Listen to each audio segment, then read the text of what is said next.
Alright, so I got it back in, and what I had to do is I tried to line up the hole first, and then I rotated it to get the spring to clip in, and then that knob was actually, the knob on the side that goes under that metal thing, was actually down more like 7 o'clock. And what I did is I pushed in on this, because you can push in a little bit, and because it's on a spring, it'll move.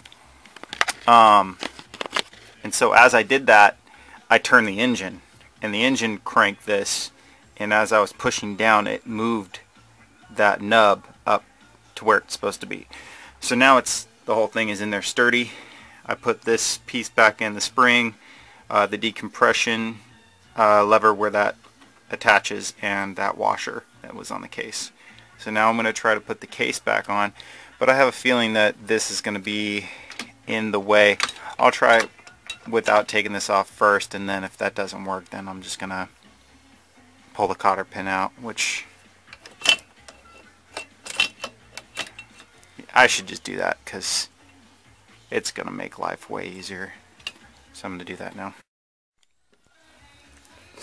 Alright, so I got the case back on, got the screw back in with that brass washer.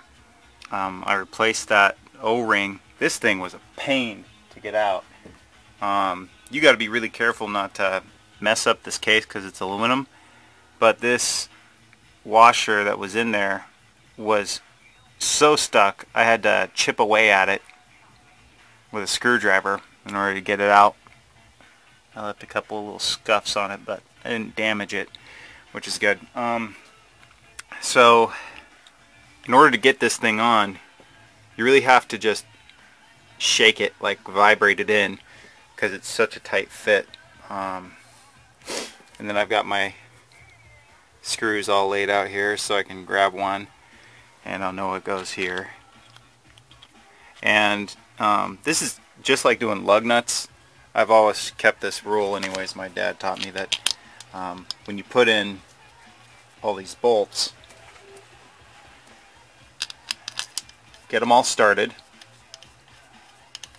and then you're going to want to tighten them all down evenly like lug nuts. You can even alternate from one side to the other opposite, but the goal is that you don't have any spaces where oil can leak out, because you know you're tightening one side of the case and then the other side leaks. You definitely don't want that. So that's what I'm going to do now, is I'm going to get all these bolts back in.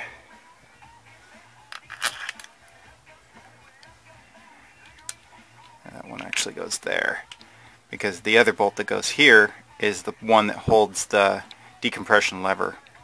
So let me get all these tightened down, and then I will start putting everything else back on. Okay, so you might notice that I'm working backwards here. All the bolts are out. I made a rookie mistake. I didn't check my levers before I started putting the bolts in. You can see that the clutch lever moves like it should, but the decompression lever is stuck. This needs to be down here, so it's on the opposite side of the Kickstarter shaft. So I need to pull it off and rotate that down and then put it back on. I was just getting ahead of myself, and I mean, it happens, but it just sucks because it's a big time waster. But okay, so I just took it off. It's still loose on there, but yeah, I'm just double checking that's moving. Yeah, see now how its angle is down here and it moves? It's pushing against the spring that's on the inside of this thing. It's wrapped around and it's going like this. So now it's working. But alright, so I gotta remember to put the brass washer here and then put all the bolts back on. Okay, so I got everything back together. I got the decompression lever hooked up and the brakes reassembled.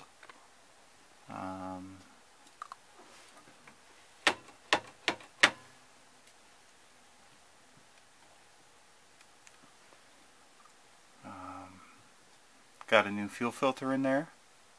Got a quart and a half of 1040. Got the clutch hooked up. Got the skid plate back on. Now I just got to put on the Kickstarter lever and give it a test fire. Let it warm up and see how much oil I have in there.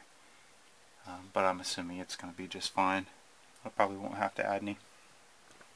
Anyways, we'll see how that goes.